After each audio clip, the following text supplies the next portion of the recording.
Muito boa noite a todos. Hoje, quarta-feira, 15 de julho, iniciamos mais um Lead Talks. Estamos ao vivo aqui pela nossa plataforma web e também pelo Lead Digital. Você que já se cadastrou lá pode acompanhar e interagir pelo aplicativo. Acho que todos vocês já receberam um e-mail de cadastramento para o Lead Digital, mas ao longo da semana nós faremos novos disparos. Hoje vamos falar de economia criativa, mais especificamente o tema de hoje é transformações e novos formatos no entretenimento, com dois pioneiros aí, ícones desse segmento, o Luiz Calainho, empresário da economia criativa, fundador da L21, e o Basinho Ferraz, presidente fundador da B Ferraz e presidente do conselho da Ampro. A participação nesse debate de hoje, aliás, quem anfitriou nesse debate hoje é o Márcio Quintela, ele que é presidente do Lead Comunicação, ele é CEO e sócio da VMLYR, e o Luiz Fernando Furlan, nosso sempre ministro e chairman do Lead, que participa conosco aqui desse debate. Antes de passar a palavra ao Furlan e Quintela, vou passar a vocês a dinâmica do nosso Lead Talks. Nós teremos as apresentações iniciais dos convidados, começando pelo Luiz Calainho e, na sequência, o Basinho Ferraz, onde eles terão até 10 minutos para falar um pouco do tema, e qual já vou pedir aqui que contem um pouquinho da empresa de cada um, para poder contextualizar a quem não os conhece, o tanto de coisa que vocês fazem que a gente sabe. Terminando as apresentações iniciais do Calainho e do Basinho, já vamos para o debate. O Quintela já começa o debate com as perguntas aqui dos convidados, minha, do Furlan e do Quintela, e de você que nos assiste. Eu peço que mande sua pergunta pela caixa de mensagem embaixo do player. Muito importante sua participação. Essas lives, esse conteúdo é feito para você, então interajam, mandem suas perguntas, citando o seu nome e sua empresa, por gentileza. Nós temos uma enquete acontecendo hoje também, qual pedimos, se possível, que responda, que ao final dessa live nós vamos passar o resultado aqui. A pergunta da enquete de hoje é: qual será o perfil do consumidor de entretenimento no contexto pós-pandemia? Tem duas alternativas ali, peço que selecionem e deem um ok para a gente poder passar o resultado aqui ao final. Eu vou pedir, então, ao Marcos Quintela que faça uma breve saudação, ele que é amigo e conhece Calainho e Basinho de muitos anos, só para fazer uma saudação rápida, Quintela, depois já passamos ao Furlan, ele volta para mim e damos início aqui às apresentações. Quintela, boa noite. Boa noite, Johnny. É um prazer estar com tantos amigos, entre eles você e o nosso querido ministro Furlan, e aí com duas feras do mercado super reconhecidas. Enfim, o Calainho, um craque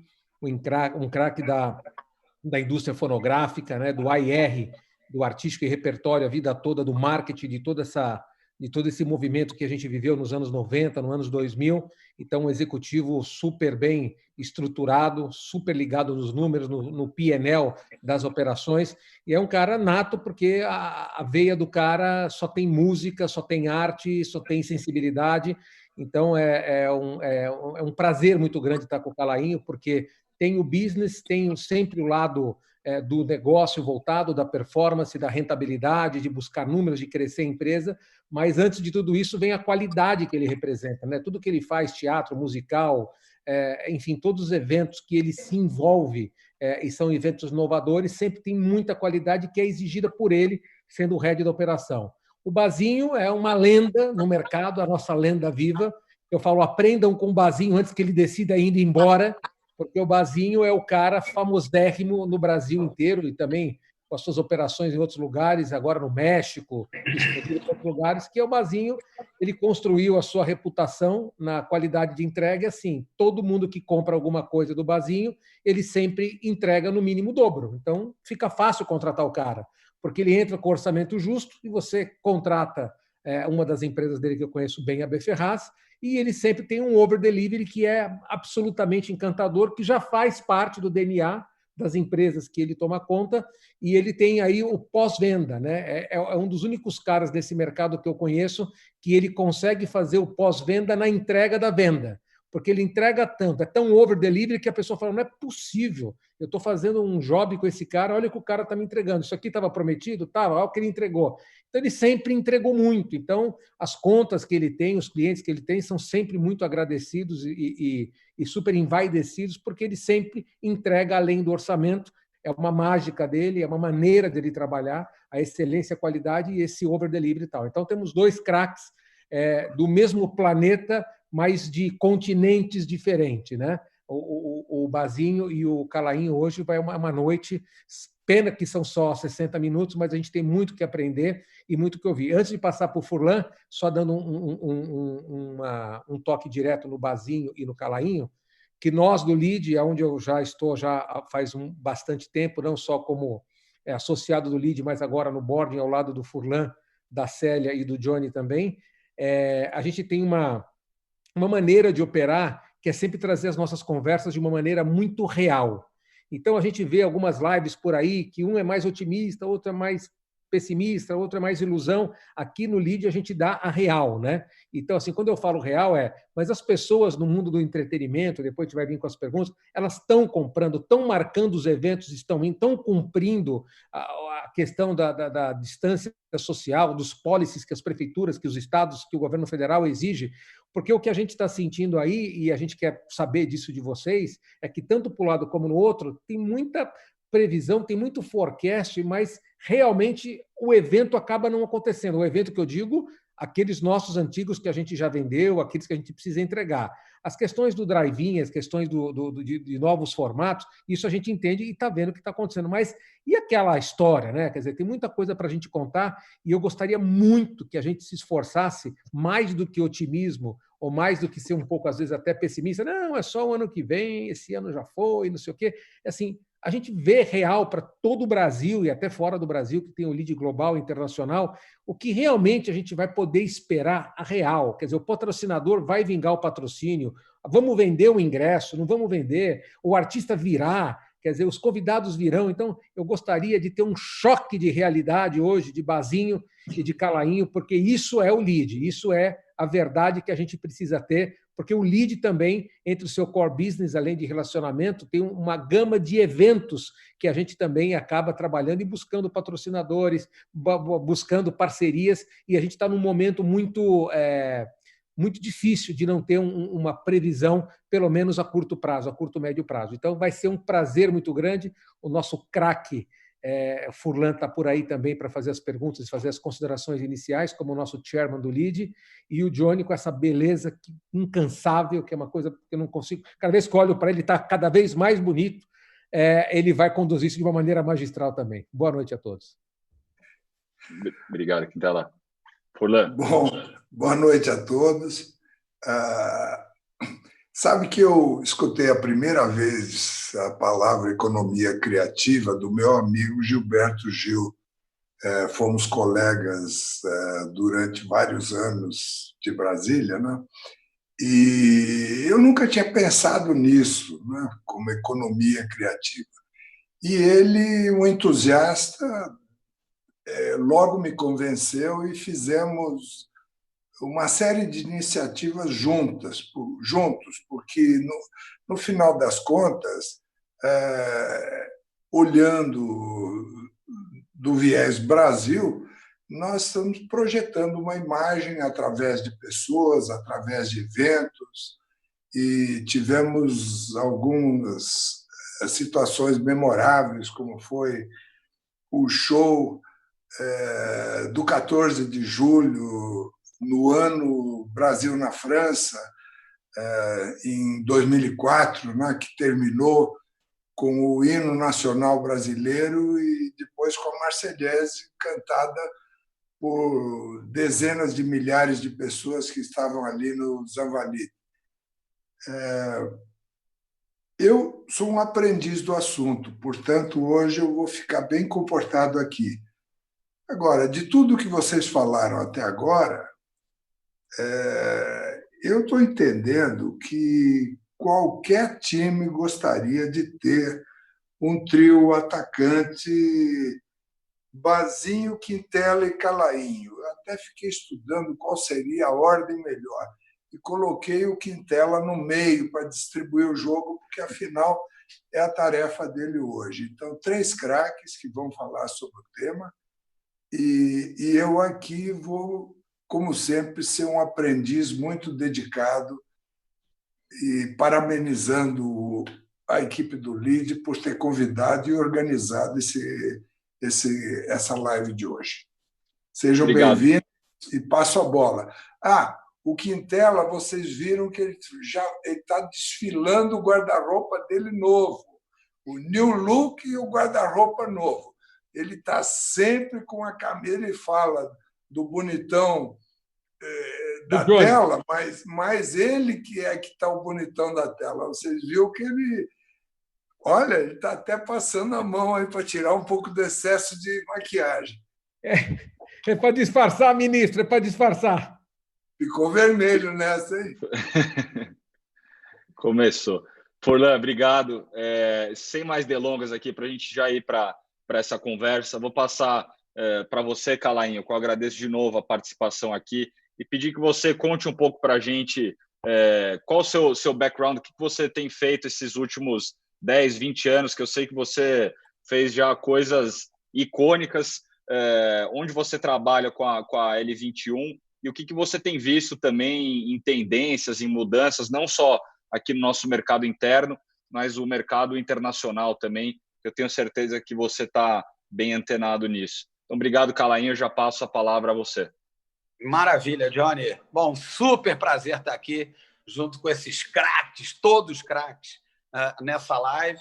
Enfim, também um privilégio esse convite para participar do Lead Talks. Aliás, vocês têm feito um trabalho brilhante com essa produção, que no final do dia a gente está falando de produção de conteúdo e conhecimento. Então, eu queria agradecer mais uma vez aqui o convite a você, Johnny, ao nosso ministro Forlan, né? Obviamente ao nosso Marcos Quintela, que conheço há muitos anos, outro monstro da indústria do entretenimento e também da indústria da publicidade, e saudar o grande Bazinho. Faço das suas palavras, Quintela, as minhas. Bazinho também é outro grande mito, um mito da indústria de produção, da indústria de criação, que a gente tem o privilégio de ter aqui no nosso Brasil. Então, também muito obrigado por cada um de vocês que está nos assistindo aqui no Lead Talks. Tenho certeza que a gente vai ter uma live aí bastante produtiva, bastante criativa e corroborando, Quintela, o que você provocou aqui no teu breve speech, que a gente seja verdadeiro. E eu que sou um otimista incorrigível, prometo a você que serei absolutamente verdadeiro, mas estou otimista, tá? Não aguento, tenho que dizer, estou otimista. Acho que a gente tem um campo, e aí estou falando especificamente do campo da economia criativa, a gente tem um campo aí interessante para trilhar. Não é que tenha pouco trabalho, tem muito trabalho, tem muita energia, tem muito suor, mas eu estou otimista. Eu acho que surgiram e estão surgindo oportunidades. Então, eu realmente acredito que a gente tem aí um belo caminho a trilhar pela frente. Muito bem, feitos os agradecimentos, indo também na tua linha, Johnny, de contar um pouquinho da minha trajetória. Eu sou publicitário por formação, tenho 54 anos, me formei lá no início dos anos 80, fui trabalhar numa agência à época, vou tentar ser breve aqui nesse breve currículo, né? Nesse currículo veloz aqui. Fui trabalhar numa agência que foi, na época, Standard Ogilvy Mather, anos 80, perdão. Aliás, aproveito para saudar também outro amigo querido, Luiz Leite, que está na Ogilvy, inclusive, até hoje, né? Amigo querido, grande figura. Da Standard Ogilvy Mather, eu recebi um convite para assumir a gerência de produtos de refrigerantes Brahma, isso em 1986, antes do Banco Garantia comprar a companhia. Em 89, a companhia é comprada, Companhia Cervejaria Brahma, é comprada pelo Banco Garantia. Foi quando eu tive o privilégio de trabalhar muito próximo a outro grande amigo, hoje em dia, mas na época, Marcel Teles, que assumiu a direção da Companhia Cervejaria Brahma. E vale aqui um comentário. Assim que eles assumiram a companhia, isso foi na virada de 89, eles disseram, né, o Marcel reuniu lá o time executivo da área de marketing para dizer o seguinte: olha, nós faremos a maior cervejaria do mundo. Estou falando de mais de 30 anos atrás, 31 anos atrás. Isso acontece em 89. Ali eu guardei um exemplo de que, de fato, sem nenhum clichê, tá? Que, de fato, com trabalho, competência, suor, mas, sobretudo, com um sonho que pode ser efetivamente construído em pilares bem planejados, você bota de pé aquilo que você quer. Eu guardo essa reunião em que o Marcel disse isso dentro da minha alma ao longo desses últimos 31 anos. Muito bem, fiquei na Brahma durante aproximadamente 3 anos. Foi um período muito importante para a minha formação pessoal, executiva e, por que não dizer, empresarial na sequência. Mas, como disse o nosso grande Quintela, eu tenho a arte e a cultura na minha alma, no meu espírito. Eu nasci fora do país, mas em 1968 já estava aqui no Rio de Janeiro. O Rio de Janeiro sempre ferveu em termos de arte e cultura, assim como São Paulo da mesma maneira. Mas até por conta da minha mãe, que era muito conectada, mesmo meu pai, etc., eu sempre fui muito mergulhado nesse universo. E aí eu recebo, ainda que estivesse muito bem na, repito, Companhia Cervejaria Brahma, no início dos anos 90, eu recebo um convite para assumir a direção de marketing da Sony Music do Brasil. Período que o CD estava chegando no mercado brasileiro. Imagina. Eu lembro que a primeira reunião de produção que eu participei, isso em torno de 92, final de 92 para 93, a gente fez uma reunião para definir com quantos álbuns sairíamos com o novo disco do Djavan, o disco que tem aquela música C, né? E aí definimos que sairíamos, à época, com um disco de ouro, 100 mil cópias. Marcos Quintela sabe muito bem do que eu estou falando, né? Disco de ouro, 100 mil cópias. E, na época, a decisão foi 85 mil LPs, long plays, 10 mil fitas cassete e 5 mil CDs. Muito bem. Eu vivi uma trajetória durante todos os anos 90 muito rica na Sony Music, né? Na sequência, em 1995, eu fui promovido a vice-presidente da empresa e vivi realmente um período muito intenso da indústria da música, muito rico. Foram os anos mais efervescentes que as 5 grandes gravadoras aqui no Brasil vivenciaram. Agora, até de 3 anos para cá, o mercado da música, em termos de venda, está se recuperando, mas passou por dificuldades grandes. Mas, na minha época, foi realmente um período de muita efervescência. Eram 5 grandes companhias, a Sony Music era a líder, mas você tinha, então, Sony Music, Universal, BMG, Warner e EMI, né?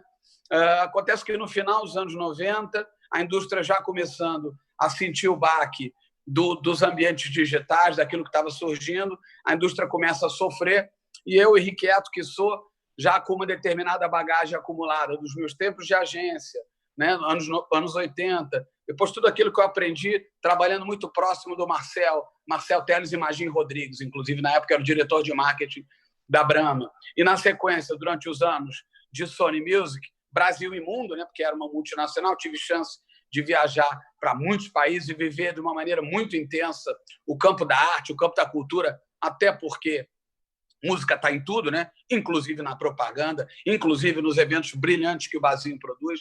Fato é que eu acumulei uma determinada experiência importante e aí, na virada de 99 para 2000, monto o que Johnny já comentou também, monto a minha holding, que é a L21 Corp. Bom, vou trazer isso tudo a valor presente. Estou falando aí de 20 anos de L21, né? A companhia existe desde 2000. Onde é que eu estou hoje para concluir essa breve introdução? Na verdade, a minha holding é sócia de alguns negócios, eu tenho posições societárias que vão de 25% a 70%, dependendo do negócio. Mas, essencialmente, eu estou no campo da arte, da cultura, do entretenimento e da mídia. Muito bem. Excelente a foto. Porra, alô? É bom, então. Depois você não tá tem Oi, Johnny. Oi. Né, que estava vazando o som aqui. Obrigado, Calainho. Depois a gente volta, então, com mais perguntas aí direcionadas ao mercado do entretenimento, de shows, o que a gente vai ver. Eu já vou pedindo para você já pensar aí em algumas coisas para trazer para a gente depois. E já aproveito, então, para passar a palavra ao Basinho Ferraz. Basinho, obrigado por estar aqui conosco, agradecer demais sua presença e poder também contextualizar um pouco. Eu te perguntei antes de começar a live como está estruturada a B Ferraz hoje. Eu sei que você atua em diversas frentes aí. Contar um pouquinho para nós o que você tem feito e, se der tempo, contar um pouquinho o que você tem visto e tendências que tem acompanhado aí nesse setor. Basinho, obrigado. Já passo a você a palavra. Obrigado, Johnny. Obrigado pelo convite. Johnny, Célia, Fulan, prazer estar aqui com você. Meu caro presidente, Marquinhos Quintela e meu amigo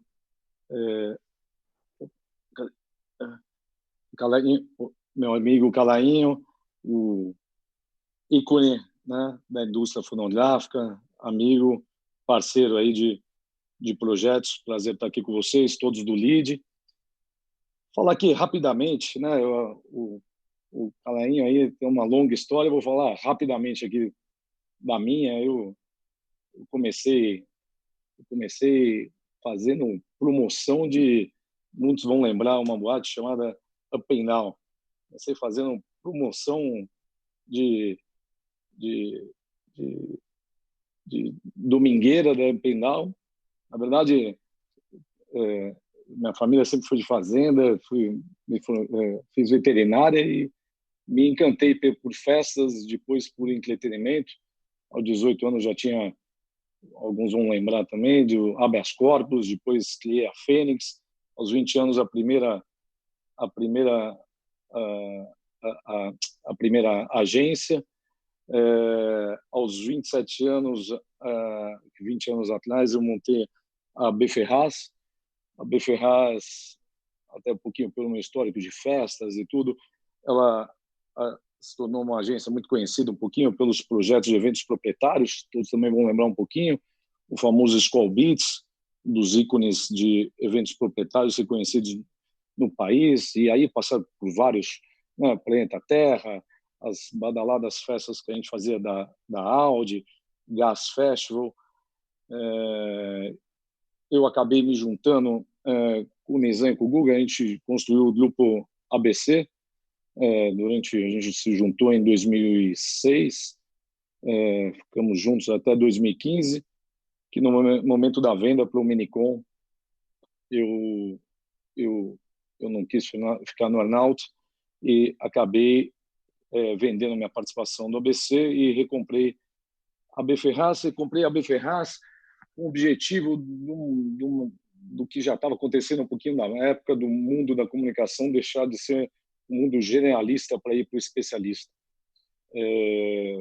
E aí eu acabei montando o Beam Partners, que é uma network de especialistas, uma visão bem omnichannel, que a gente tem empresas que vai do retail, passando por interact, digital, social content, experience, data, insights, até e-commerce. Então, a gente consegue hoje entregar soluções individuais ou soluções multidisciplinares para os clientes, com uma visão de tecnologia multidisciplinar e muito fast, que hoje tem que ser muito, muito rápido, e sempre mantendo a criatividade. Ao longo desse tempo todo, que eu estava contando um pouquinho sobre, chegando um pouquinho no entretenimento, falei um pouquinho de evento proprietário, mas ao longo do ABC, o A era de advertising, B de brand service e C de content. Eu cuidava de toda a parte de empresas, aquisições e de B e C do ABC. E no lado C, a gente acabou construindo de 2007 a 2010 6 empresas. A gente acabou comprando a Mondo, que era de shows, associando com o Paulo Borges no Fashion Week, a Monique Gardenberg na parte de cultura, a Reúne na parte de esportes, e a gente resolveu montar a XYZ. XYZ ali em 2009, 2010 foi um ícone aí de entretenimento junto com outras empresas, né? Uma das maiores hoje, que até hoje, T4F, e naquele momento a gente, olhando um pouquinho do que estava acontecendo no mundo fora, e olhando para a IMG, para a AMG, Live Nation, CAA, e principalmente CAA, a nossa ideia foi trazer um pouquinho do lado de comunicação que a gente tinha, a criatividade e como trazer as marcas para o entretenimento.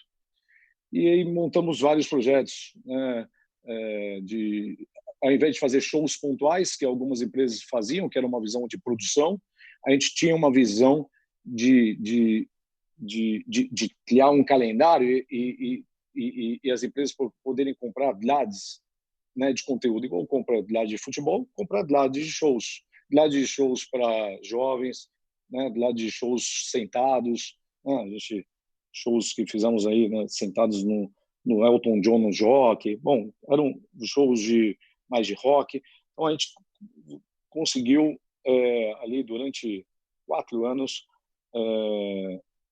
eu acho que dar um novo rumo para o entretenimento, trazendo muito essa visão de mídia e de marcas para dentro do entretenimento em várias verticais de cultura, de moda, de shows e de esporte.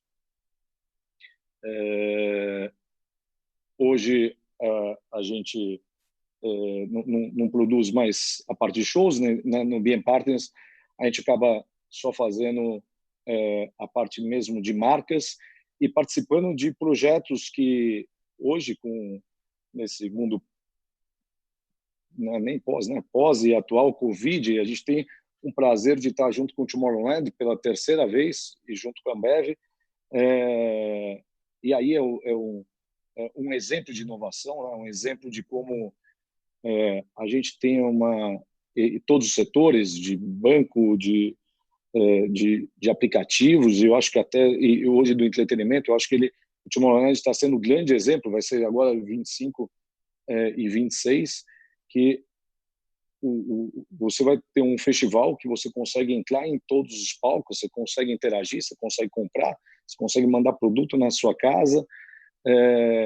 E quando a gente fala um pouquinho de futuro, né, do entretenimento, eu acho que o futuro é incerto, né? O futuro é agora, o que a gente pode fazer agora. Eu acho que o Tomorrowland está sendo um grande exemplo, como foi BTS, né, lá no Japão, como vários outros exemplos no Brasil, que começaram com as lives, né, trazendo um pouquinho do entretenimento para aquele desconforto de ficar em casa. Depois as lives viraram vendidas e agora chegando aí em grandes projetos de entretenimento, e daqui a pouco a gente chega no formato digital, né? A gente na Amplo, na nossa associação, na Amplo, Associação das Agências, a gente está fazendo um evento ontem e hoje exatamente falando de quais as possibilidades que a gente tem desse formato digital do entretenimento. Obrigado, Bazinho. Deixa eu fazer só uma errata aqui, Quintela, antes de passar a você. Eu acho que eu cortei sem querer aqui o Calainho, porque travou o som aqui. Eu achei que você tinha terminado, Calainho. Te peço desculpa, já te mandei aqui por mensagem. Se quiser terminar o raciocínio que você tinha aqui, já passo para o Quintela tocar aí esse debate. Legal, Johnny. Obrigado. Imagina, tranquilíssimo. Foi bom que já ouvimos o nosso Bazinho, mas deixa eu concluir aqui, então. Verdade é essa, então, ou seja, final dos anos 90 eu decido, né, montar a minha holding, que é a L21 Corp, e com uma grande premissa, tem absolutamente tudo a ver com o que o Bazinho acabou de comentar, uma grande premissa que era, quando eu pensei na companhia, que conteúdo, que arte, que cultura, que teatro, que música fossem plataformas de posicionamento, engajamento, ativação, enfim, plataformas de comunicação para grandes corporações. Então, foi sob esse prisma que eu decidi montar a minha companhia, que atua em alguns campos. Então, para dar uma ultra resumida aqui, ser breve e já passar para o nosso Quintela.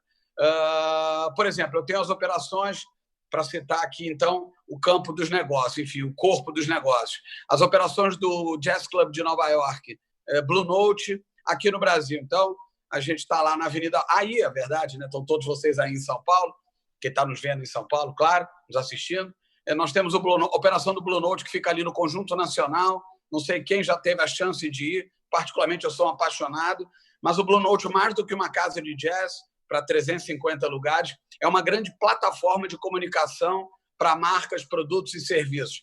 Nós temos como patrocinadores a Porto Seguro, a gente tem a Azul, a própria Ambev, enfim, um portfólio de companhias que entendem que a experiência presencial ela é absolutamente fundamental no portfólio de comunicação, no portfólio de marketing, né, de todo o planejamento de marketing de uma determinada marca. Esse é o Blue Note de São Paulo. A gente está reabrindo aqui o Blue Note do Rio de Janeiro, vai reabrir ali na Lagoa, vai reabrir ali na Vieira Soto, Praia de Ipanema, da mesma forma como uma plataforma de comunicação. Quintela mencionou rapidamente da abertura dele também, o campo do teatro musical. Para quem não sabe, o Brasil já é o terceiro maior produtor de musicais do mundo. Isso não havia 12 anos atrás. Faz parte de uma companhia, sou um dos acionistas, chamada Aventura. A Aventura já produziu espetáculos como, por exemplo, Elisa Musical, Chacrinha, Sambrá, Bem Sertanejo, enfim, grandes produções que, da mesma forma, são plataformas de posicionamento, engajamento, enfim, ferramentas de comunicação para grandes corporações. Além do braço da produtora, nós temos 2 teatros, 2 naming rights, um com o nosso grande Flávio Rocha, que é o Teatro Riachuelo, infelizmente também fechado nesse período de pandemia, e um segundo que é o Teatro Prudential, nesse caso, com a seguradora. Muito bem, além disso, a nossa gravadora / agência / produtora, que é a Musiqueria, cujo propósito é centrar toda a ação, quando o assunto é música, né? Mas música só do ponto de vista editorial, né? Para uma grande corporação. Então, construir toda uma ação editorial usando música, usando arte como ferramenta de comunicação. Essa é a Musiqueria. Além disso, 2 FMs, uma é a rádio oficial do Rock in Rio, que é a Mix FM, obviamente também uma plataforma de comunicação, nesse caso mais óbvia, porque é uma mídia. Uma outra rádio que tem o name right da Sul América Seguros, que é a Sul América Seguros Paradiso FM, e um portal de internet, que é o vírgula.com.br. Ou seja, é um conjunto de negócios cujo propósito é, através do conteúdo, gerar resultado de, repito, visibilidade, posicionamento e engajamento para grandes corporações. Porque tem uma grande frase, eu já concluo, que eu particularmente admiro bastante, é o Ricardo Dias, VP de Marketing da Ambev, e é uma frase que, para mim, também virou e se transformou, portanto, num grande mantra. Stop interrupting, start attracting. Ou seja, que o conteúdo, como, por exemplo, o Bazinho fez com os Call Beats, que o conteúdo seja um grande propulsor para arrebatar corações e mentes. E, por fim, quero concluir, só agregando o valor que você comentou, Furlan, dizendo que o seguinte, que o campo da economia criativa no Brasil significa 2,65% do PIB, 2,65% do PIB brasileiro. Então, arte, cultura, música, diferente do que eventualmente muita gente acha, que legal, é divertido, é isso e aquilo, tem muito trabalho por trás disso e não há país de primeiro mundo que não tenha o setor da economia criativa forte, como é o caso do mercado americano, mercado inglês, mercado francês. Perdão, no Brasil não é diferente, sobretudo porque nós, brasileiros, somos muito, e aí os meus anos de gravadora de Sony Music me deixam dizer isso, dividir isso aqui com vocês com muita tranquilidade. Não há povo no mundo mais conectado, mais antenado com arte, com entretenimento, com cultura e, em especial, com música do que o povo brasileiro. Obrigado, Johnny. Fiz esse breve complemento. Obrigado, Calainho. Desculpa de novo a interrupção. Já passo para você, Quintela. Pode mandar bala aí no nosso debate. Bom, a gente está recebendo algumas perguntas que elas são com textos diferentes, mas têm a mesma intenção de perguntar. É que, dentro desse mundo de eventos, existiram vários eventos que foram cancelados, ou várias promoções, ou vários contratos que foram feitos, e eles não foram realizados porque um bom evento, né, um bom show, uma boa turnê, ela é feita com bastante antecedência, e o mundo parou lá em março e tinha muita coisa programada, já comprometida, e algumas empresas de promoções e eventos de entretenimento, algumas agências, já inclusive com o dinheiro do patrocinador na mão.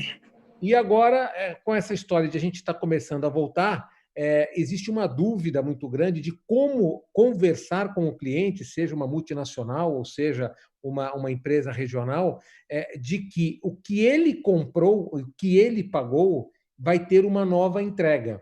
E que isso deve ter o valor agregado muito parecido, ou então com o mesmo número de impactos para aquilo que ele teve. Então, tem muito amigo meu, muita gente, que vendeu um formato, esse formato, para entregar agora, não é mais possível, e, geralmente, as pessoas não conseguem ter uma solução de falar, escuta, o teu dinheiro agora, que a gente está, obviamente, custeando as nossas operações e esse próprio evento, ele não vai mais ser entregue para você desta forma. Ele vai ser tão valioso e tão pertinente, mas vai ser entregue de uma outra forma. E, nesse momento, alguns CMOs, alguns vice-presidentes de marca falam assim, bom, então é o seguinte, então assim eu não quero. Então, assim, como assim eu não quero? É uma prerrogativa dele, porque realmente ninguém comprou dentro desse cenário que existe. E eu estou falando em diminuição de impacto, menos exposição da marca e o mais importante, vocês dois são grandes vendedores de experiência. Não é só expor a marca. Vocês constroem uma magia dentro do negócio de vocês que os consumidores e que os heavy users ou só users eles entram dentro da marca e vocês fazem a pessoa, o consumidor, viver dentro daquela experiência. Então, essa vivência dentro da experiência está muito difícil de entregar. Por quê? Porque a gente precisa vender de uma maneira digital, de uma maneira fracionada, de uma maneira racionada, né? Ou seja, tem cada um no seu quadrado. Aí você vê lá o Allianz Parque abrindo e colocando o carro. E aí eu pensei, falei, quantas pessoas colocam lá no Allianz Parque? Deu 220 e lotou o Allianz Parque. 220 com 3, 4 pessoas no parque, o palco montado, vocês dois sabem qual que é o custo da estrutura de PA, de toda a infra de palco, toda a parte de gerador, toda a parte de quanto que custa para ligar a força do Allianz Parque e fazer aquilo ali funcionar, e ao mesmo tempo você tem ali 220, 240 pessoas dentro do carro, tal. E o patrocinador, como sempre, quer que o consumidor viva a experiência da marca dele, que vocês venderam de uma maneira magnífica, de uma maneira muito criativa. Então, assim, eu vou tirar a pergunta quando, porque ninguém sabe quando pode voltar alguma coisa que era no passado, mas sim de que forma. Como os grandes empresários, muitos aqui do LEAD estão ouvindo, tanto numa ponta do patrocinador, porque temos grandes empresas aqui que estão patrocinando e patrocinaram muitos eventos, como dos produtores. Como é que faz esse diálogo para continuar entregando aquilo que foi vendido? Podemos começar, acho que com o Calainho, que está falando aí. Está mutado, Calainho? Está mutado. Está no mute. Ativei. Está ativado, Quintela? Ativado. Legal. Quer começar, Bazinho? Posso sim.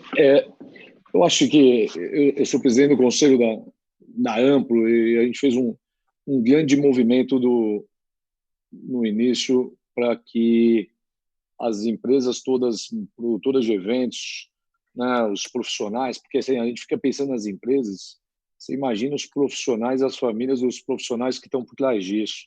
Né? Porque você sabe que o evento a gente trabalha muito com freelancer, então assim, foi muito clichê ver essa cadeia toda de todos esses produtores que, na verdade, são várias pessoas que, ao longo desses 30 anos, aí, 40 anos, vem ajudando a produção de eventos de entretenimento e as pessoas aí sem trabalho. Então, o que a gente pediu muito é que adie seu evento, não cancele, né? E no adiar seu evento, chega no momento que é agora, né? Sei lá, 4 meses depois, e que alguns eventos, né, por exemplo, no nosso caso, na nossa network, a gente começou a colocar de pé, seja ele no formato mesmo de live, a gente lançou o tracker da GM no formato de live 4 dias depois do Covid, e a gente conseguiu transformar o evento e manter todos os fornecedores, fazemos o lançamento de 8K, ou seja, a gente conseguiu, eu acho que várias empresas estão aos poucos conseguindo se adaptar e pegar essa verba que você está falando, que ele falou, de que forma que eu pego uma coisa que eu comprei, né, e eu consigo ter a mesma entrega. A mesma entrega não vai ter nesse momento, né? Eu acho que o que eu falo para todos os clientes e para todos os meus sócios, toda a equipe, a gente tem que trabalhar com o que é possível hoje, se adaptar, inovar no que é possível fazer hoje. Eu acho que tem vários exemplos o Ricardo, grande amigo, o Calainho citou aqui, dias da Ambev, eu acho que tem várias empresas, e dei aqui como exemplo o Tomorrowland, sabendo se adaptar, sabendo se transformar e pegar aquela verba que antes tinha aprovado com aquela empresa e adaptar e ter a melhor forma. Eu acho que, na verdade, eu acho que a gente só acelerou, né, um processo de transformação, digitalização da tecnologia. Eu citei um pouquinho do planeta Terra. A gente fazia planeta Terra transmitido para 1 milhão de pessoas. Então, a produção ela vai existir. A ótica ela vira uma ótica de distribuição, uma ótica televisiva de produção de conteúdo, né, nesse momento. No segundo momento, ele passa a ser digital, né? Você tem experiência, você vai trabalhar igual o planeta Terra. Você tem 20 mil pessoas ali físicas e que não pode deixar de ter a química, né? E, ao mesmo tempo, você saber produzir o conteúdo para distribuir para essa 1 milhão de audiências que pode ter. E ter interatividade dentro, né? Aí vai a tecnologia, né? Ter a interatividade dentro dessa audiência de e-commerce, né? De várias, né? de 3D, de várias coisas que a tecnologia nos traz para poder estar dentro das lives.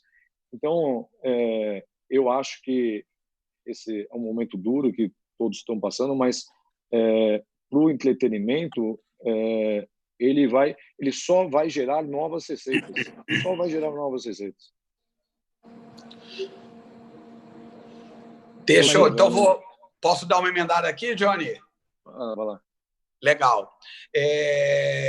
Bom, primeiro tem um ponto-chave aí que eu quero dividir com todos, e eu tenho sido muito feliz na minha experiência, né, empresarial e na relação, obviamente, com as empresas que estão ao meu entorno, mas, de uma maneira geral, eu tenho visto isso. Os grandes empresários, e entendendo perfeitamente a natureza da tua pergunta, Quintela, os CMOs, empresários, CEOs, etc., todo mundo tem sido muito solidário, né? No campo da cultura, no campo do entretenimento. Eu não tenho visto, e olha que todos nós aqui conhecemos muita gente, eu não tenho visto posições muito radicais. Eu tenho visto posições de como é que a gente constrói, como é que a gente tem um pensamento mais inovador, que é um pouco do que o Basinho estava falando. Como é que a gente tenta encontrar um caminho para tentar fazer frente a esse período onde a gente não está recebendo a entrega. Então, eu vou citar aqui, vou dividir em 3 pilares aqui as minhas experiências. No caso, por exemplo, do Blue Note, o que a gente fez com a Porto Seguro, que é o nosso grande apresentador, né? Aproveito para dar um grande abraço aqui para o Marcos Loução, que é VP da companhia. Primeiro, a gente se estruturou para as lives. E aí é curioso, Basil, que você comenta a história do Phygital, porque a gente tem tido um resultado importantíssimo fazendo as lives do Blue Note. A gente já fez uma sequência de quase 12 lives e veio uma outra sequência, né? Com o nível de audiência. Uma das lives que a gente fez, por exemplo, foi com o Toquinho, né? O Toquinho, que é um amigo querido, enfim, faz parte da história da música brasileira, né? Grande mito vivo. A média de público do Toquinho num show, 1.000 pessoas, 1.500, 2.000 pessoas. A gente fez uma live com o Toquinho no Blue Note e o Toquinho fez um show para 128 mil pessoas. Terminou, o Toquinho me liga, mas assim, num nível de entusiasmo, com uma energia, assim como a própria Porto Seguro. Então, por exemplo, isso que está acontecendo com as lives demonstram claramente, e reforço novamente o que o Basinho disse, que a gente vai para um lugar melhor ainda. O Blue Note tem 350 lugares. E, de repente, no momento que eu reabrir o Blue Note, eu vou ter os 350 lugares, ok, a experiência física, mas eu vou ter 150 mil pessoas pelo Brasil inteiro tendo a chance de ver Toquinho live. Isso não existia.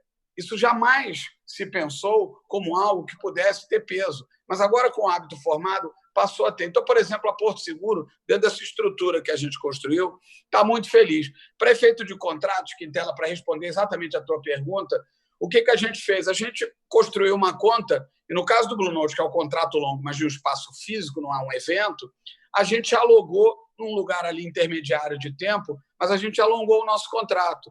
Assim estamos fazendo também com os 2 teatros. Da mesma forma, a Riachuelo tem sido muito parceira, e a Prudência, a outra companhia, as duas dão nomes aos teatros. Da mesma forma, a gente tem feito uma sequência de lives, e isso tem movimentado, né, do ponto de vista de entrega, etc., mas, da mesma forma, ajustamos os contratos e aí, a partir do momento que a gente volta fisicamente, a gente vai fazendo o tal do Phygital. e aí você tem uma entrega ainda maior. Aproveito para lembrar que, no nosso caso, e aí voltando àquilo que você comentou, Quintela, não, vamos tentar aqui jogar com a verdade.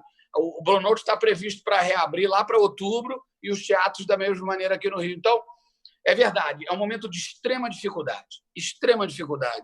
Mas eu, particularmente, sou partidário daquela opinião de que, quando você se depara com alguma coisa muito dramática, é o momento que você tem que abrir a cabeça, expandir os horizontes, abrir a alma e a mente para encontrar caminhos. E o entretenimento e a economia criativa definitivamente estão encontrando esses lugares. Certeza absoluta, gente. Nós, da economia criativa, não imediatamente após o isolamento social, mas aí, ao longo de 1, 2 anos, nós sairemos melhores do que a gente entrou nessa pandemia, nesse Covid-19. Com certeza. Quintela, posso emendar uma pergunta aqui para o Bazinho? Óbvio, por favor, Johnny. Furlan, eu vi que o Furlan está no mudo. Se quiser, Furlan, eu faço depois da sua pergunta, seu comentário. Não, o que eu tenho notado, né, é que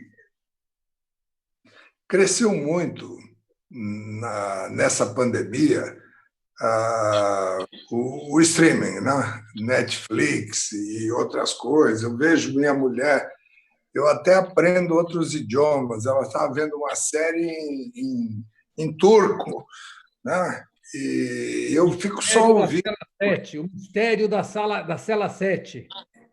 Então, mas eu fico fazendo outras coisas, mas o ouvido está ligado no que ela vê. Agora ela está vendo uma série de mexicana, então tem mexicano, tem colombiano, tem venezuelano, tem cubano, e eu, por esporte, fico identificando a origem da pessoa pelo sotaque, né? Mas outro dia circulou por aí, eu não sei se é fake ou não, uma tremenda lista de nomes famosos que estariam sendo dispensados de uma grande cadeia de televisão. A televisão aberta, como é que vai funcionar? Porque eu agora, na hora do Jornal Nacional, eu tô naquela... aquele canal que passa coisa antiga, que passa a escolinha do professor Raimundo com... Viva! Canal Viva! Canal Viva! E tem o Costinha, tem uns caras... Olha, tinha até o Tom, estava lá, Tom Cavalcante. Pô, isso aí te dá uma injeção de ânimo e é divertido do que ficar vendo, olha quantas covas fez, quanto morreu, quando é que coisa e tal. Como é que vocês estão vendo nessa nova fase? As TVs abertas vão quebrar? Como é que é?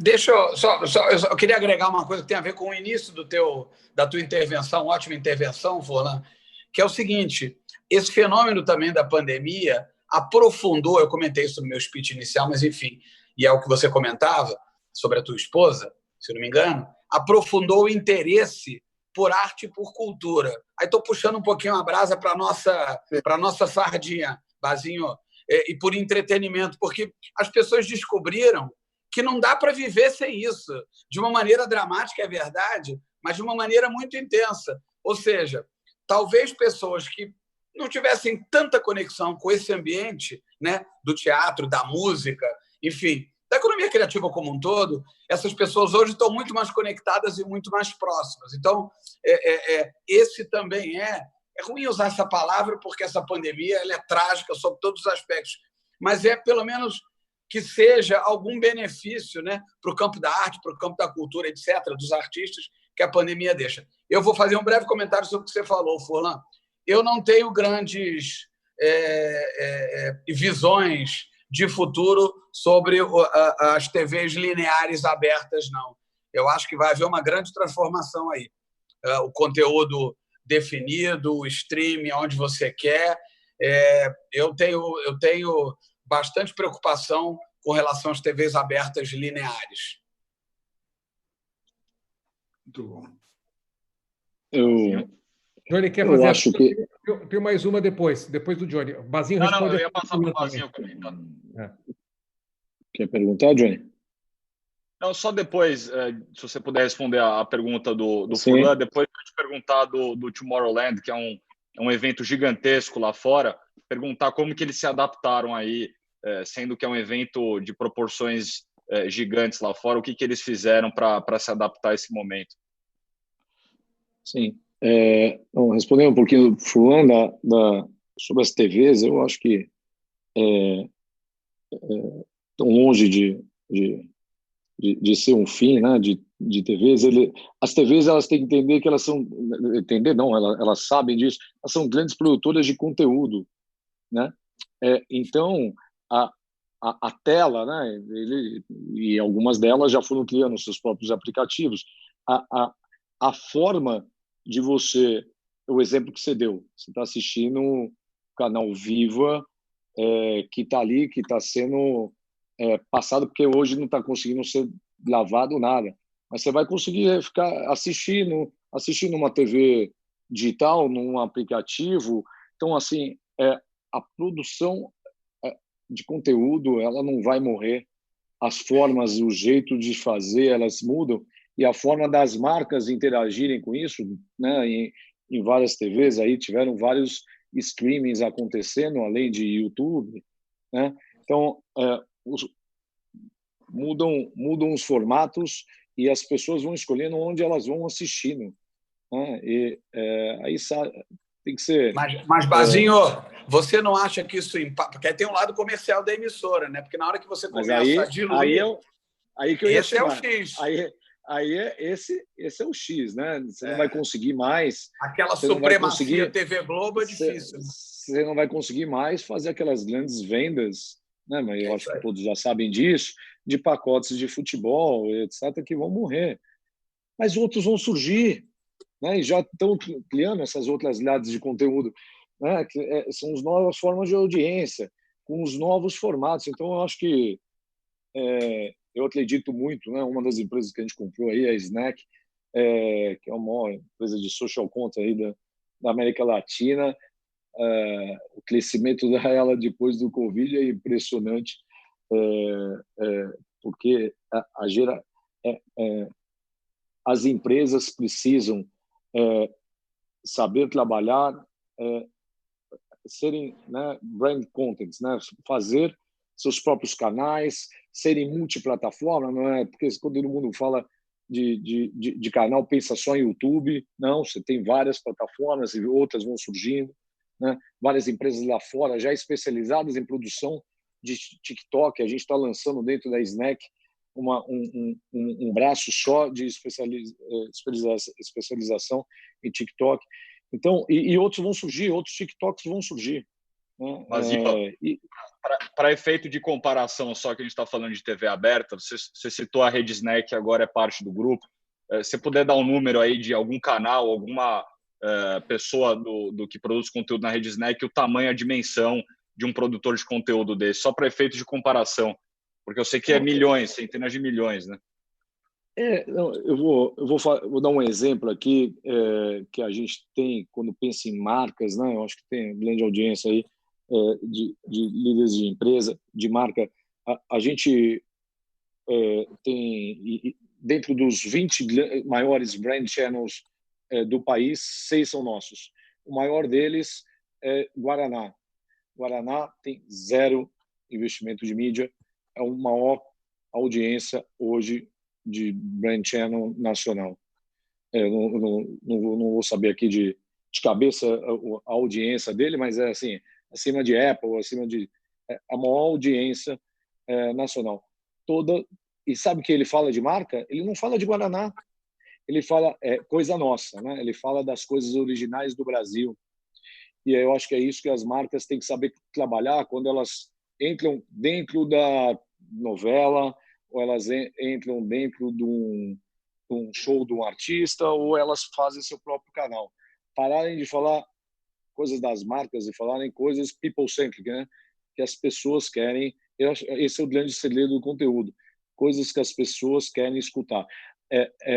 Ter uma visão mesmo de editoria, né? Você criar as franquias de editoria para que você tenha audiência, né? Hoje, se você pensa, o YouTube ele acaba sendo, né, a atualização do que era a TV a cabo. Você pensa aí cada um dos canais que ele tem, os segmentos que ele tem, é a TV a cabo. Então, o consumo, resumindo, o consumo de conteúdo, ele não vai morrer, por isso que eu acho que as TVs não vão morrer. As receitas vão ser mais diluídas, mas não vão morrer, com certeza. Deixa eu só agregando aí, Basil, que você comentou, e é aquilo que a gente falava também a respeito do Ricardinho Dias, o tal do Stop Interrupting, Start Attracting. Eu vejo conteúdo como uma grande ferramenta de marketing, não é nem do futuro, não, é a grande ferramenta atual. Quando você tem o name right de um teatro, quando você tem uma marca apresentando uma casa, quando você tem um brand channel de Guaraná, é disso que se trata, né? Interagir com a audiência, com conteúdo que fale, repito, à alma e ao coração. Não somente, nada contra, e acho que a propaganda ela permanece e permanecerá sem dúvida, mas ela ficou restrita lá a um determinado lugar. É preciso que o conteúdo atraia as pessoas, e é nesse lugar que realmente toda a sorte daquilo que pode ser criado com uma marca, independente do que vai ser falado a respeito do produto per se, é aí que entra o tal do brand content. Então, para mim, marketing contemporâneo passa por conteúdo total. O exemplo do entretenimento, você olha para o rap, o rap criou o rap live, o rap music, né? Ou seja, você vai poder comprar o ingresso de uma live pelo rap e você ainda interagir com compras que tem ali na live ou outras compras dentro do entretenimento. Então, assim, eu faço uma comparação também muito com o restaurante. O restaurante ele parou de poder abrir as portas e ele teve vários que foram rápidos, tiveram o delivery. Estão voltando agora. Ele vai parar o delivery? Não, vai ter as duas coisas, né? A gente parou o entretenimento, se adaptou para poder fazer a live. Aí depois o live, agora, daqui a pouco, vai poder abrir e ter o entretenimento. Vai parar de fazer a experiência com venda de ingresso de live. Ao contrário, você vai poder dar para o teu patrocinador uma audiência maior do que ele tinha no espaço físico. Deixa eu aproveitar e emendar na sua colocação final desse assunto, Bazinho, uma pergunta que também tem sido feita, não aqui pelo LEAD, mas pelos empresários. Quando você quer vender um produto, seja qual for ele, um produto ou um serviço, você sempre tem que tomar muito cuidado com o preço que você coloca, porque você pode, inclusive, colocar um produto a 10, dar um desconto nele de 50%, ele vai a 5%, e depois você vai tirando o desconto e ele vai aumentando, né? O difícil é você colocar esse produto a 5% e depois você querer aumentar o produto e a cultura e as pessoas não aceitam. Então, é melhor colocar um pouco em cima, você dá o desconto, vai diminuindo e vai aí adequando a necessidade em relação à demanda. Por que eu estou falando isso como exemplo? Nós estamos vendo agora, conforme o ministro Furlan falou, em relação a um aumento na demanda de plataformas de streaming, tudo, essas histórias da live. E está tendo uma enxurrada, obviamente, como tudo na vida, de boa qualidade, de péssima qualidade, de qualidade duvidosa, pertinente ou não ao seu produto, à sua marca, a produção péssima, produção excelente, mais intimista, menos intimista, aí a coisa vai. Mas o meu ponto não é esse. O meu ponto é o seguinte: como é que a gente vai cobrar das pessoas?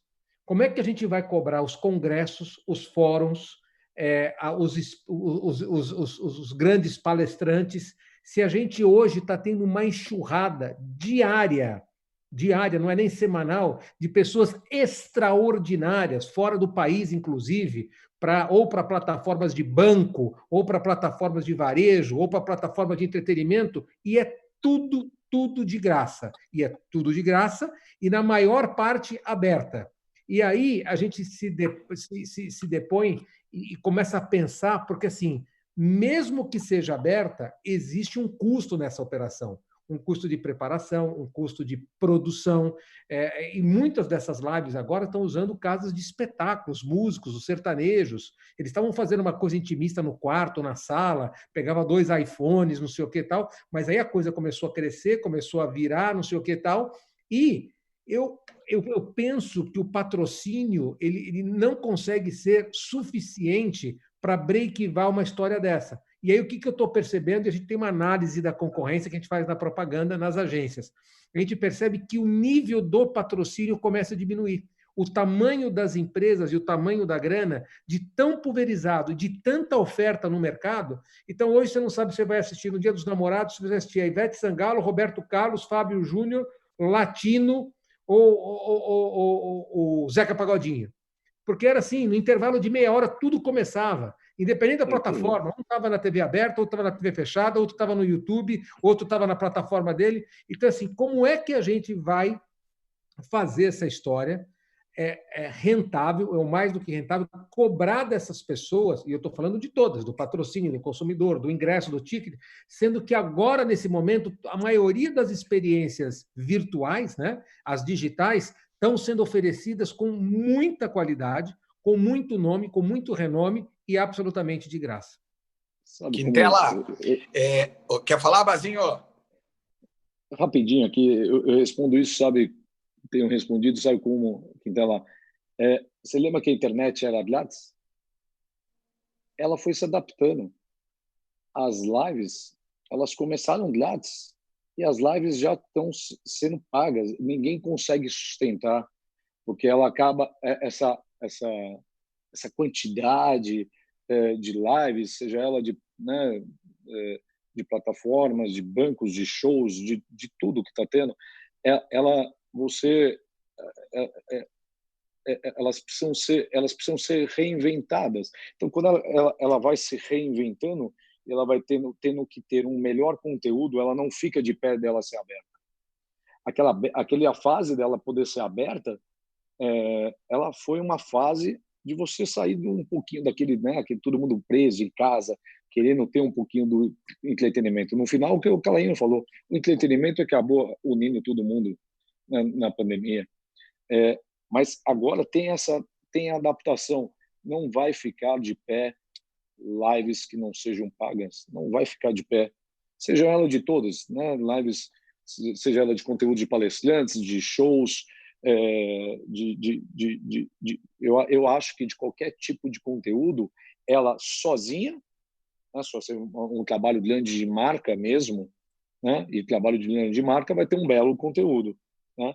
Aí vai ser um pouquinho do que a gente fazia de evento proprietário dentro de live, né? Aí você vai ter um grande conteúdo. Agora, lives abertas com a frequência, com a quantidade que tem, não vai ter. Você vai ter lives pagas igual já tem no mundo inteiro, igual o Tomorrowland.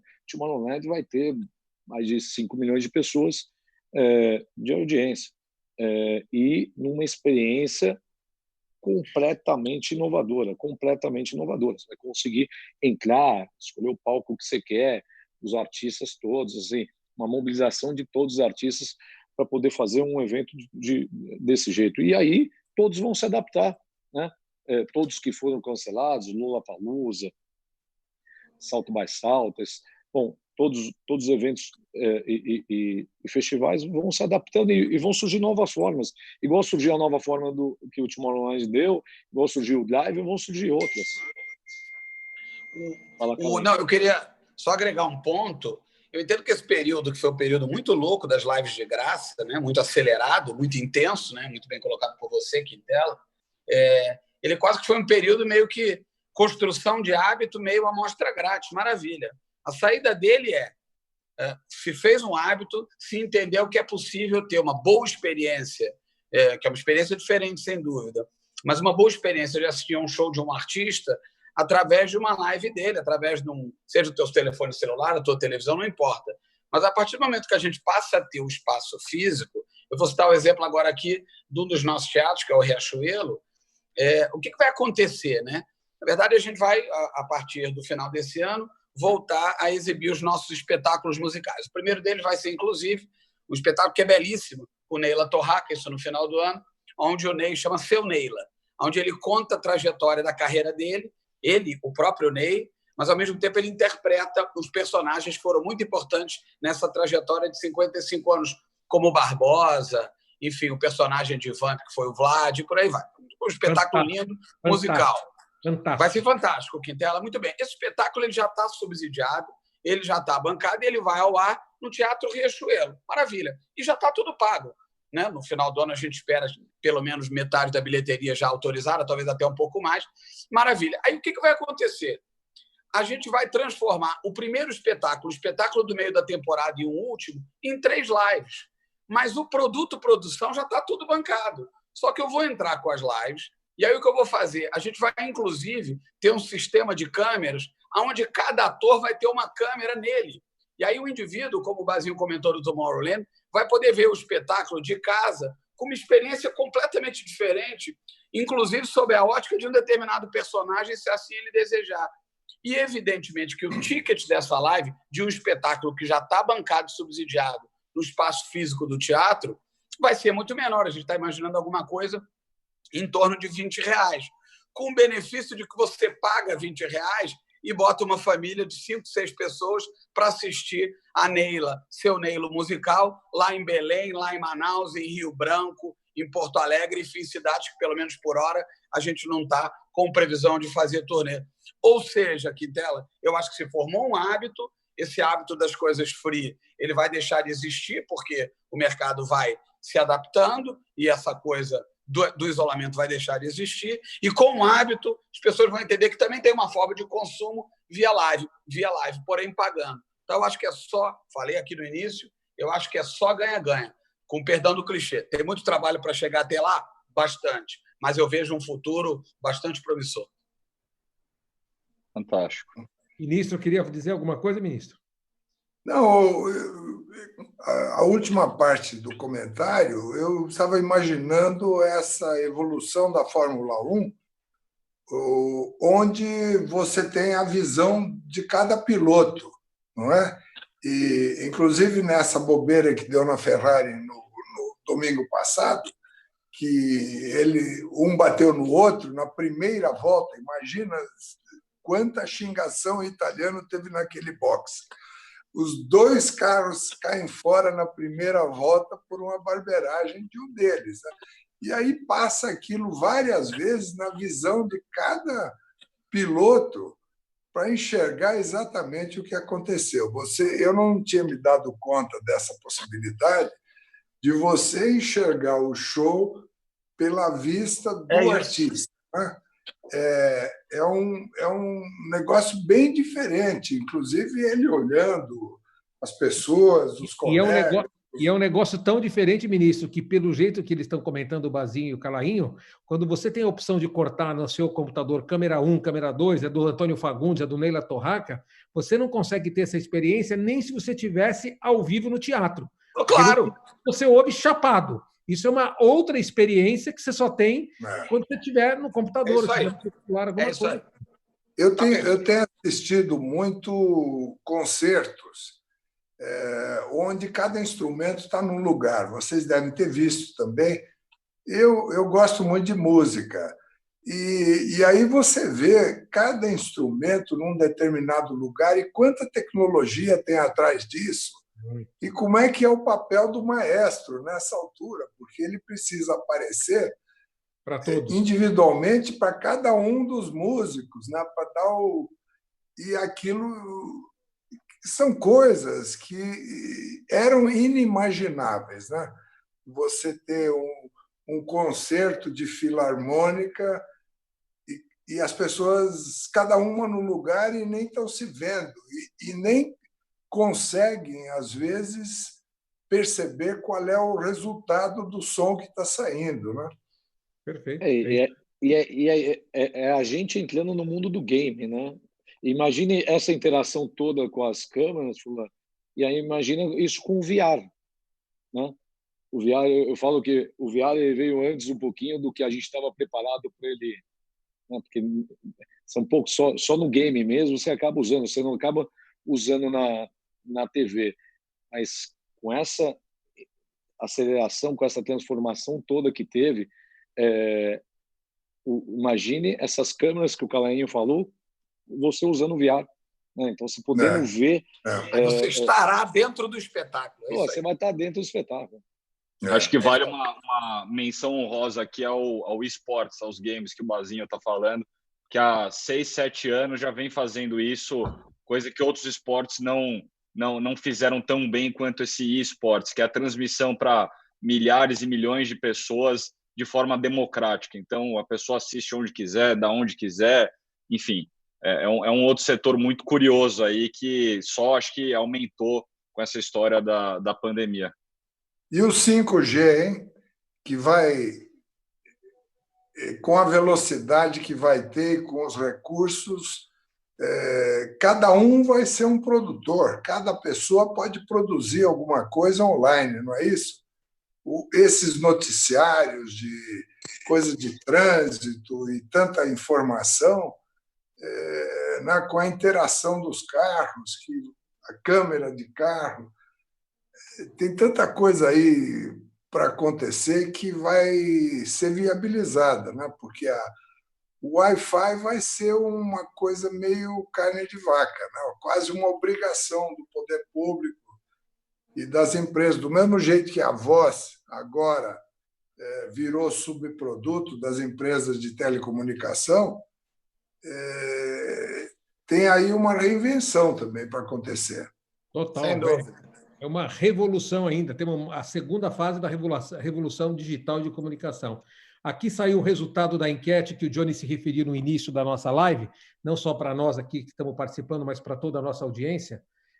Qual será o perfil do consumidor de entretenimento no contexto pós-pandemia?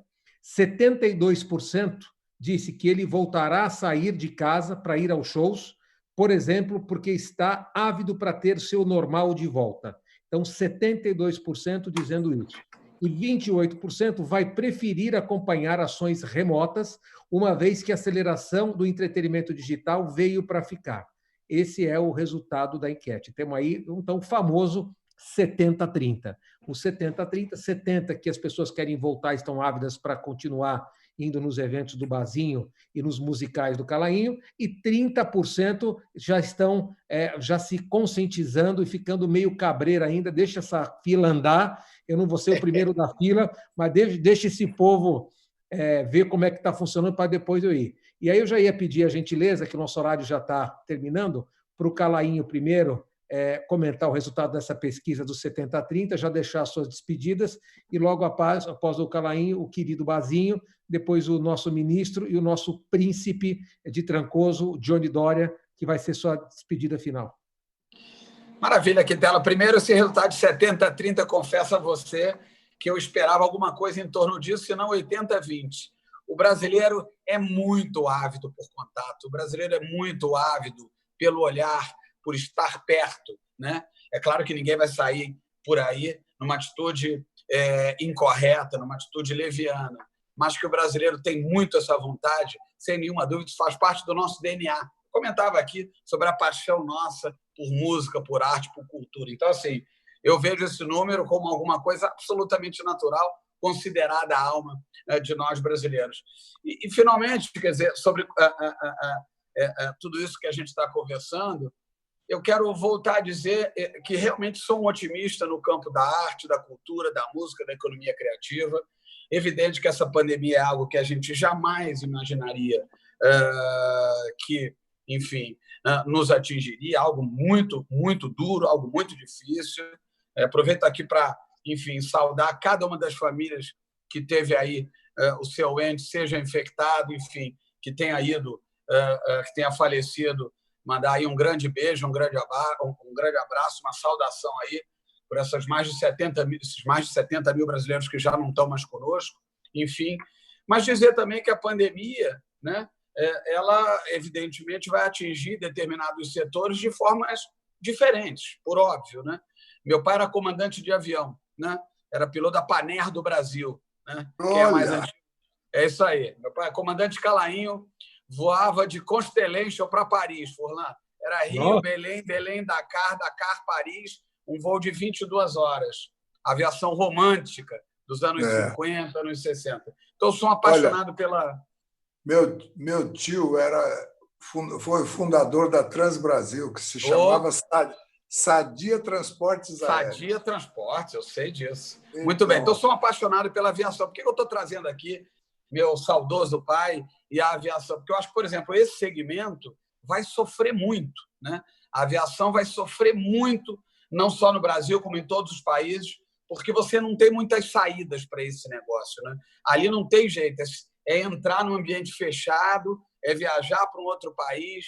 Então, assim, é um negócio de capital intensivo. Então, acho que a aviação sai muito enfraquecida, infelizmente, sou um apaixonado pelo setor, mas sai muito enfraquecida dessa pandemia. E faço, só para concluir, o contraponto. Por outro lado, dentro de tudo isso que a gente está conversando aqui, eu entendo que a economia criativa, a arte, a cultura, a música, saem com muitas possibilidades, com muitas alternativas. Então, reforço aqui meu otimismo, sobretudo no nosso país, um país tão conectado com arte e com cultura.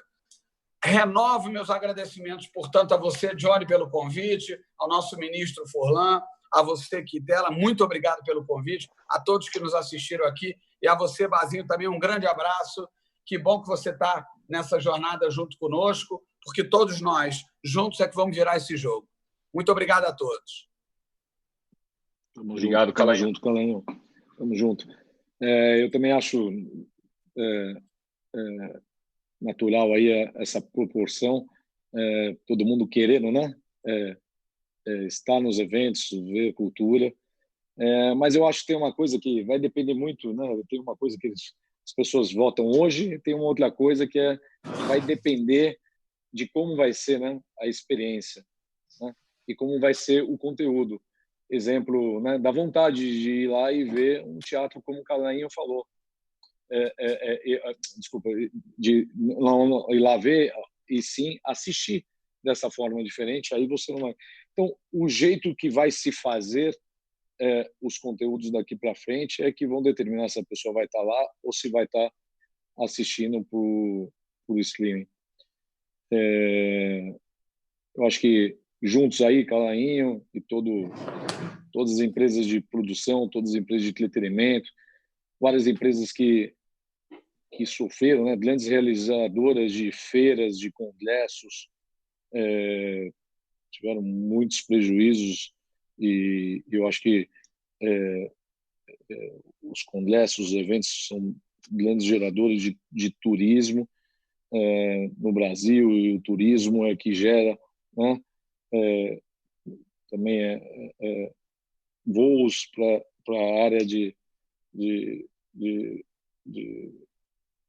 aeronaves, de todas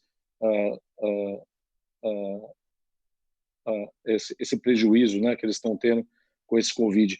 Então, eu acho que juntos a gente vai estar se reinventando, o entretenimento, como os outros setores conseguiram se reinventar. Eu acho que a partir do ano que vem a gente vai estar conseguindo se reerguer e junto conseguir trazer bons resultados e ainda maiores para as empresas. Obrigado, ministro. Obrigado, meu caro presidente Quintela. Johnny, obrigado pelo carinho aí, pelo convite. A todos do LEAD, obrigado por estarem aí com a gente até agora. Obrigado, Bazinho. Obrigado, Calainho. Eu sei que vocês dois estão com tempo curto, então já vou passar ao Furlan aqui para fazer o fechamento dessa live e já irmos para o encerramento. Furlan. Olha, quando se anunciava aí o 70-30, eu fiquei pensando como é que, se essa pesquisa fosse feita, se você vai continuar com o delivery ou vai ao restaurante. E aí eu fiquei pensando, né, que o restaurante é um lugar que você usa os seus 5 sentidos, até o 6º sentido, porque você entra, tem um ritual, você vê cor, aroma, né, a bebida, o copo, o prato, e, além do que, você vê e é visto. Né? Quantos de nós entra num restaurante e olha numa mesa alguém que você não esperava encontrar, que está ali também se alimentando? Então, para mim, é uma das áreas que vai recuperar também, até com maior rapidez que do show business, por causa disso, né? Todo mundo, poxa, eu como a comida do restaurante tal na minha casa, mas e qual é o ritual? Né? Estou sempre olhando a mesma mesa, o mesmo prato, as mesmas pessoas, né? E o brasileiro ele é realmente voltado para esse tipo de convivência. Eu aprendi muito com vocês hoje. Espero que todos os membros do LEAD que participaram dessa live tenham tido a mesma impressão de vocês, que eu tive de vocês, né? E não, olha, para de ficar elogiando o Johnny, porque ele já está semi-comprometido. E esse negócio da Bahia lá, ele nem está indo mais. Obrigado. Aí, alguém que me protege. Obrigado, Furlan. Bom, já deixar aqui meu agradecimento, nosso agradecimento a você, Bazinho, Calainho. Obrigado por estarem aqui conosco. Quintela, muito obrigado, não só por estar aqui nessa live, mas por presidir o LEAD Comunicação com tanta maestria. Furlan, obrigado pela presença. E lembrar vocês todos que, excepcionalmente, amanhã, o nosso LEAD Live, que normalmente é na sexta-feira, será feito amanhã ao meio-dia com o juiz Sérgio Moro e o William Vac. Então, não perca amanhã, às 12 horas, o LEAD Live. Agradecer você que acompanhou até agora, interagiu e mandou sua pergunta, pela participação aqui conosco. Uma boa noite já, um bom resto de semana a todos vocês. Obrigado e boa noite. Obrigado, menino.